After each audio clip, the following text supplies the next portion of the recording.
It's hard to fathom nowadays the idea of being a high school dropout like Peter. I'm going to be the next CEO, he boldly declares, dismissing the notion of becoming involved with someone from a less privileged background. These sentiments are frequently voiced by my younger sister's fiance's brother. Despite his disdain, my sister Nancy remains seemingly content, wearing a resilient smile. I'm Peter Pfizer, a 35-year-old man who, as he points out, only completed high school. I harbored dreams of graduating and perhaps attending college, just like those around me. However, harsh realities forced me to abandon my high school education to support Nancy. Raised in a fatherless household with financial struggles, our single mother did her best to make ends meet. Our daily meals often consisted of just potatoes. Life was bearable in our poverty with my dear sister and mother until high school. That's when my mother started using expensive cosmetics, disappearing late at night. I wish she'd spend that money on us. Then, during my freshman year, when Nancy was 5, my mother left us for another man and never returned. Our home was stripped of furniture and appliances, likely sold for money. Nancy was left alone, probably crying. I harbored fury and hatred, but those emotions didn't pay the bills. To ensure our survival, I worked tirelessly delivering newspapers before school and at a bar after school. Despite my efforts, we struggled, but I remained determined to make Nancy happy. I decided to end my high school life and seek employment, but finding a job with just a high school dropout was nearly impossible. Rejections became a daily routine until, one day, a stranger in a park offered me bread and a drink. After hearing my story, he offered me a job at a renowned luxury hotel, suggesting I bring Nancy along. Grateful and relieved, I accepted the offer. The next day marked the beginning of my first real job, a challenging experience filled with repeated greetings and various menial tasks. Yet, every day, I toiled to ensure Nancy's happiness. As I grew accustomed to my job, I began learning manners and proper conduct from scratch. Though I faced frequent scoldings, each one taught me valuable lessons. All my earnings went toward Nancy's well-being. When she started elementary school, I distinctly recall purchasing her a backpack, the first item I ever bought for her with my hard-earned money. She cherished it until it was worn out.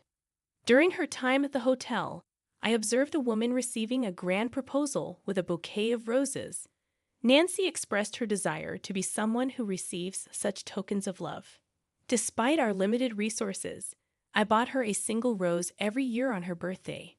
Beyond that, I diligently saved every penny for our living expenses. I managed our finances to ensure Nancy could choose any college she desired. Surprisingly, I found joy in my work while raising her. Fast forward 20 years. I'm still employed at the same hotel, while Nancy has graduated from college and turned 25. She expressed her desire to help people facing struggles similar to ours and became a public servant at City Hall's welfare department. Every day, she fought for those in need. One day, she approached me and said, "Peter, there's someone I want you to meet." Although I knew she had a boyfriend, I never asked, thinking it might be awkward. When I jokingly inquired, "Wow, are you getting married or something?" she responded with a sincere yes. Surprised and genuinely happy for her, I congratulated Nancy countless times. In front of her, I showered her with words of congratulations, masking the tinge of sadness that lingered. It felt like she had truly grown up, and I found myself navigating the complex emotions of a father sending off his daughter into matrimony. As she proudly displayed the engagement ring her boyfriend gave her, I couldn't help but wonder, is he wealthy? Curiosity overcoming me, I inquired about her fiancé. To my surprise, Nancy's response exceeded my expectations. Yes, he's the son of a company president, and they specialize in distributing food products. Interestingly, they also do business with our hotel. He has an older brother, so he won't be taking over the company. The revelation made sense, explaining how he could afford such an extravagant ring. Encouraged by the positive news, I offered, "What can I do to help? I've lived at this hotel, creating countless memories. I was wondering if I could have my wedding here. Touched by her growth, I assured her I would talk to Bob the next day. When I approached Bob about Nancy's desire to have her wedding at the hotel, he expressed genuine happiness. Of course, let's make it a wedding that Nancy will be delighted with, he declared. However, as the future loomed ahead, a sense of anxiety crept in. With no parents or relatives to rely on, I pondered how Nancy's fiance's family would perceive me, a high school dropout. The day arrived for the families to meet. As we gathered, Nancy's boyfriend, Sam Morrison, extended a warm greeting. Nice to meet you. I'm Nancy's boyfriend, Sam Morrison. I've heard a lot about you from Nancy. Sam struck me as an impressive young man, and my initial worries about being judged based on my background were dispelled. Despite his prestigious lineage as the son of a company president, Sam displayed admiration and respect toward me. Just as my relief settled in, Sam's brother, Richard, interjected with a pointed question. You are a high school dropout, right? Can't believe Sam is marrying into such a poor family. Upon our first meeting, Richard blurted out with a lack of tact that caught me off guard. Despite my surprise, I managed to reply, well, Nancy is working hard as a public servant, so please look after her. Pito. Nancy, what a pitiful life with a brother like him. Sam, you're lucky to have a brother like me, don't you think? Sam and Nancy attempted to smooth over the situation, but Richard's words pierced my heart like daggers. He continued, our family runs a company, you know. I guess a pool person like you wouldn't understand the significance. Even with the wedding, we're planning to invite our important clients, but having a pool person as a relative would lower our reputation. I was unfazed by his words, as long as Nancy was happy. However, he uttered the words I dreaded the most. I guess we can overlook Nancy since she's pretty, but I don't want to acknowledge you as family. You're just her brother after all. Don't come to the wedding. It's a celebration with our clients after all. A pool person like you should just stay home and celebrate your sister's new life. Do something brotherly for once. Even his parents managed only a forced smile, unsure how to react. Though I was seething inside, I chose not to retaliate, thinking it would only upset Nancy. Understood. I won't attend, I calmly declared. Hey, Peter, Nancy protested, but I quietly left the scene. Despite her multiple attempts to persuade me afterward, I stood firm in my decision. She pleaded, I want you there, Peter. I want you to see it, but my mind was made up. I didn't want her to feel bad on her big day. As an employee, I'll do my best to celebrate your new beginning, I assured her. She seemed unconvinced, but I held my ground. I could, at least, witness her shining moment as an employee, not as family. In the days leading up to the wedding, the owner Bob and my co-workers put immense effort into preparations. Bob crafted special dishes and cakes, while my co-workers, even after hours, handcrafted decorations. Watching their dedication, I felt a genuine happiness, thinking, all this for Nancy. On the wedding day, I celebrated Nancy as much as I could as an employee.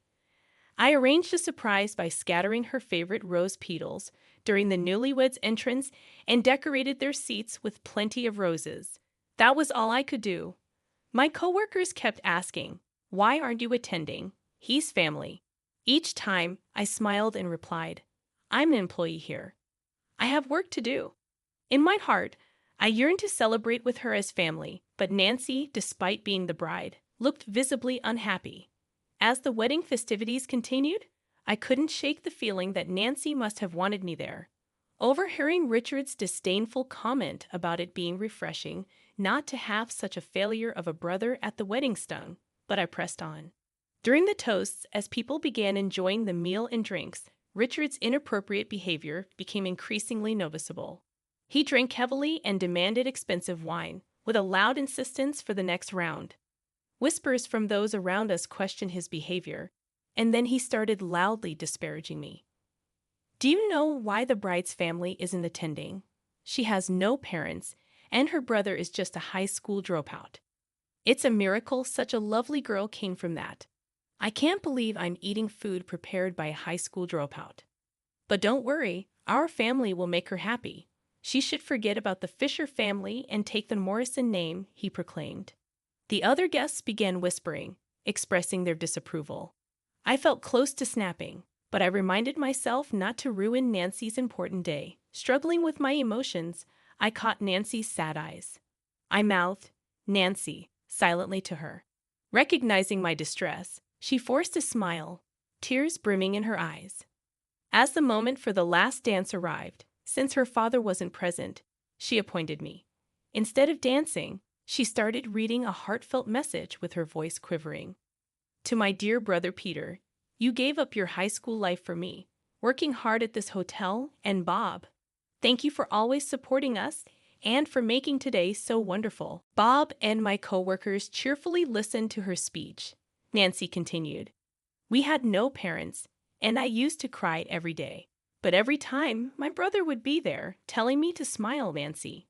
Thanks to him, I've lived a happy life, smiling every day. Without him, I couldn't have survived.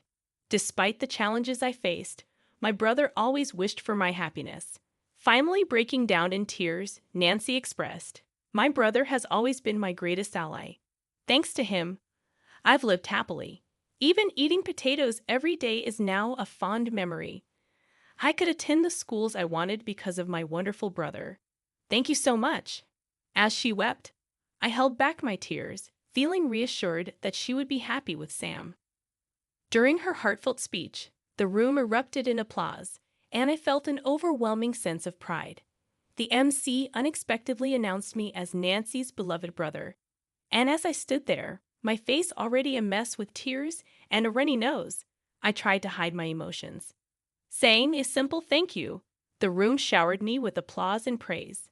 It was a recognition I had never experienced before, and the whole venue was swept up in emotion. Suddenly, Richard, still drunk, approached the MC, and I prayed for him to stop.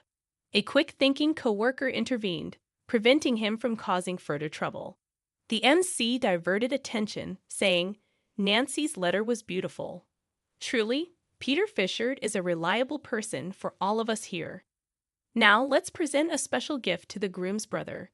Please, this way." As they led Richard out, Sam looked embarrassed, but thanks to my coworker's quick thinking, Nancy's big day wasn't ruined. Richard left, and in his intoxicated state, he bumped into someone. He yelled, "Ouch. Watch where you're going." The person he bumped into was none other than our hotel's owner, Bob. Unaware of Bob's identity, Richard continued his disrespectful remarks, but Bob calmly revealed, "I run this hotel. We'll see about business with a company like yours." Panicking, Richard protested, but Bob sternly stated, "We will cease business dealings with you. Perhaps you should first properly guide your son." Bob returned to the venue, leaving Richard devastated. The next day, Richard, desperate and apologetic, clung to me, begging me to convince the owner to reconsider. However, I only said, "Please, just don't hurt Nancy," and returned to the venue. The owner, true to his word, refused to use ingredients from Richard's company. Sam and Nancy later visited the hotel to greet us, reporting that they had officially registered their marriage. Sam continued working at a major food company, as his family's company had gone bankrupt after losing business with our hotel. Despite Richard's disownment by his family and his current struggles, I contemplated helping him if he ever changed his ways. Nancy and Sam were living happily, participating in volunteering activities on weekends to support the needy. As for me, I was praised for my conduct at the wedding and past achievements. Bob even mentioned me as a potential candidate for the next owner. Regardless of the outcome, I was content just being called Peter and working in a job I enjoyed, surrounded by a respectable owner and trustworthy colleagues. I was genuinely happy.